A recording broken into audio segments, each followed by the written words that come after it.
कैसे हैं आप लोग? आई होप कि आप सब बहुत अच्छे होंगे। तो आज हम पढ़ेंगे body fluids and circulation, class 11 topic for NEET student. तो चलिए स्टार्ट करते हैं। Circulatory system, this system is concern with the circulation of blood body fluids. ये सिस्टम जो है संबंधित है बॉडी फ्लूइड के सर्कुलेशन से।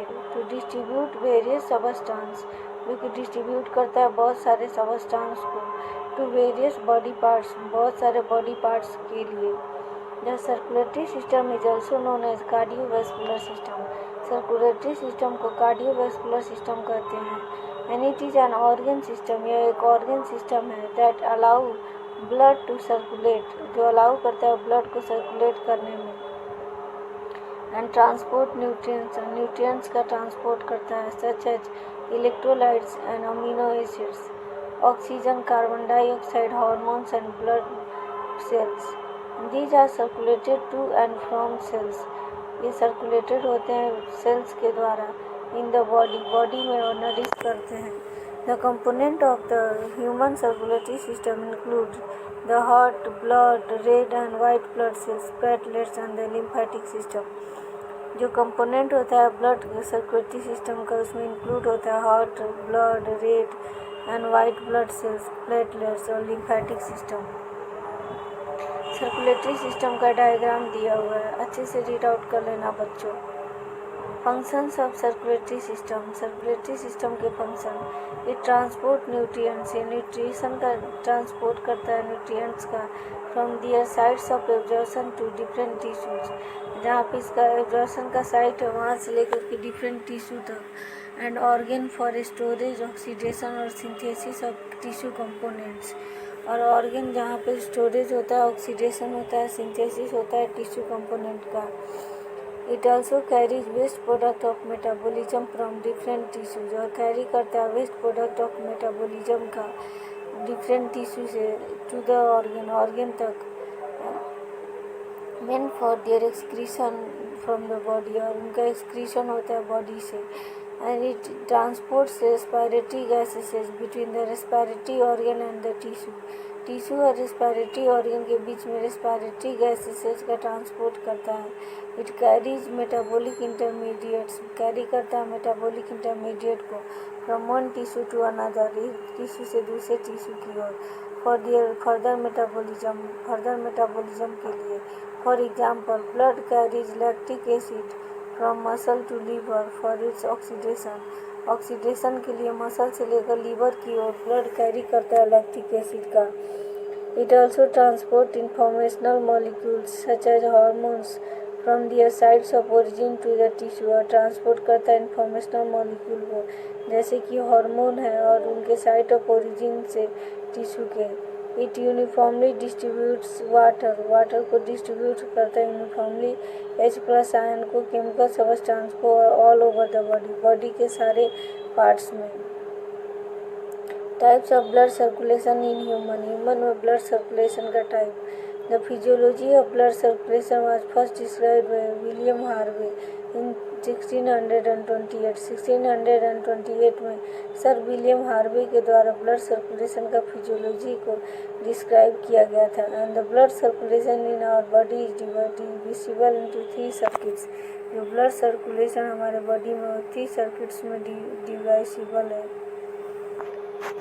Coronary circulation, it involves blood supply to the heart wall and also drains to the heart wall, ये इसमें involve होता है ब्लड सप्लाई हार्ट वॉल के लिए और ड्रेनेज होता है हार्ट वॉल से blood supply.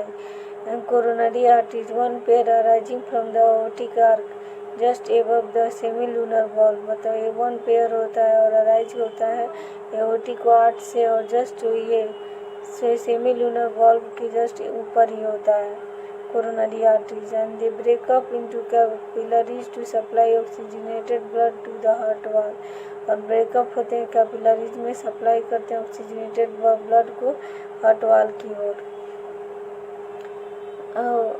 Coronary vein, numerous collecting deoxygenated blood from the heart wall, मतलब बहुत सारे जो कलेक्टिंग डीऑक्सीजनेटेड ब्लड होते हैं हार्ट वॉल से, and drain it into right auricle और ड्रेन करते हैं राइट ऑरिकल में थ्रू कोरोनरी साइनस के द्वारा, and which is formed by joining of most of the coronary veins, जो कि बनते हैं ज्वाइन करने पर बहुत सारे कोरोनरी वेन के आपस में ज्वाइन करने पर। पल्मोनरी सर्कुलेशन में क्या होता है कि इट इंक्लूड सर्कुलेशन, ये सर्कुलेशन को इंक्लूड करता है बिटवीन हार्ट और लंग्स के बीच में। एंड जो राइट वेंट्रिकल पंप करता है deoxygenated blood going to a single thick vessel called pulmonary aorta, जो सिंगल थिक वेसल होता है पल्मोनरी एओर्टा कहलाता है, जो कि एक्सटेंड होता है अपवर्ड में और आउटसाइड हार्ट के डिवाइडेड होता है लॉन्गर राइट एंड शॉर्टर में।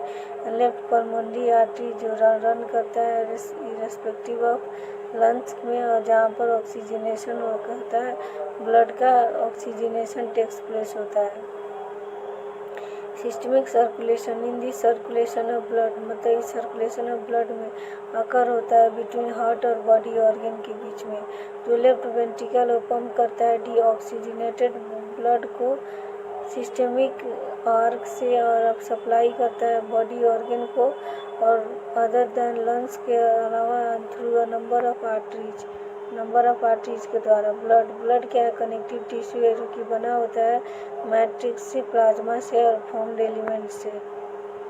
प्लाज्मा स्ट्रॉ कलर का होता है और विस्कस फ्लूइड होता है, और प्लाज्मा कंस्टिट्यूट बना होता है 55% ऑफ द ब्लड का, 90% होता है प्लाज्मा में वाटर होता है, और अबाउट 6 to 8% जो होता है बना होता है प्रोटीन से। जो मेजर प्लाज्मा प्रोटीन होते हैं फिब्रिनोजेन होते हैं, ग्लोब्यूलिन्स होते हैं, एल्ब्यूमिन्स होते हैं। फिब्रिनोजेन क्या होता है, इंपॉर्टेंट रोल निभाता है ब्लड के कोगुलेशन में। ग्लोब्यूलिन्स जो होते हैं वो मेनली इन्वॉल्व होते हैं डिफेंस मैकेनिज्म में, और एल्ब्यूमिन्स जो होते हैं हेल्प करते हैं ऑस्मोटिक बैलेंस में। स्मॉल अमाउंट ऑफ मिनरल्स होते हैं जैसे कि sodium plus calcium plus two magnesium plus two HCaO3 minus और क्लोरीन माइनस, ये प्रेजेंट होते हैं प्लाज्मा में। प्लाज्मा कंटेन करता है ग्लूकोज, अमीनो एसिड, लिपिड्स को, और फैक्टर जो क्लॉटिंग करते हैं ब्लड को वो प्रेजेंट होते हैं प्लाज्मा में इनएक्टिवेट फॉर्म में। और जो प्लाज्मा होता है विदाउट क्लॉटिंग फैक्टर कहलाता है सीरम।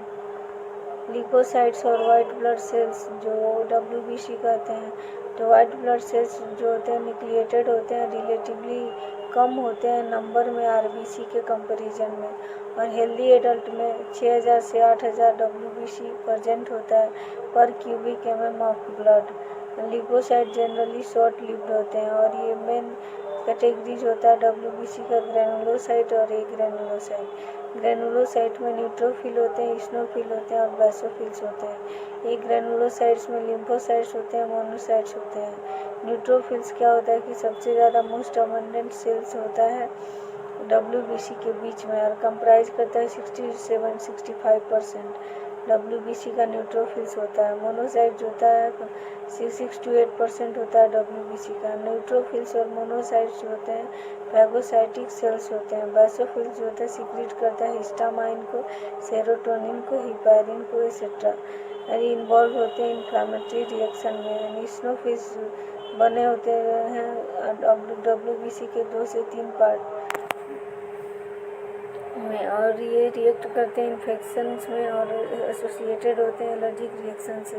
लिम्फोसाइट जो होते हैं बने होते हैं 20 से 25% ऑफ WBC के, and 2 major type of lymphocytes होते हैं जिसको बोलते हैं B और T लिम्फोसाइट्स, और ये रिस्पॉन्सिबल होते हैं इम्यून रिस्पॉन्स के लिए बॉडी में।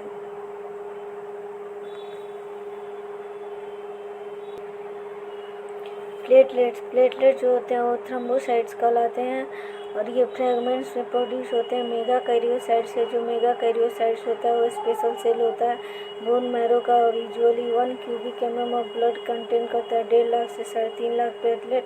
और प्लेटलेट रिलीज होता है वैरायटी ऑफ सबस्टांस में, बहुत सारे जो सबस्टांस होते हैं इन्वॉल्व होते हैं ब्लड कोगुलेशन में। Thanks for watching this video. Don't forget to like, share, subscribe and comment. अपने दोस्तों में ज़्यादा से ज़्यादा शेयर करें, और नेक्स्ट टॉपिक के लिए कमेंट करें।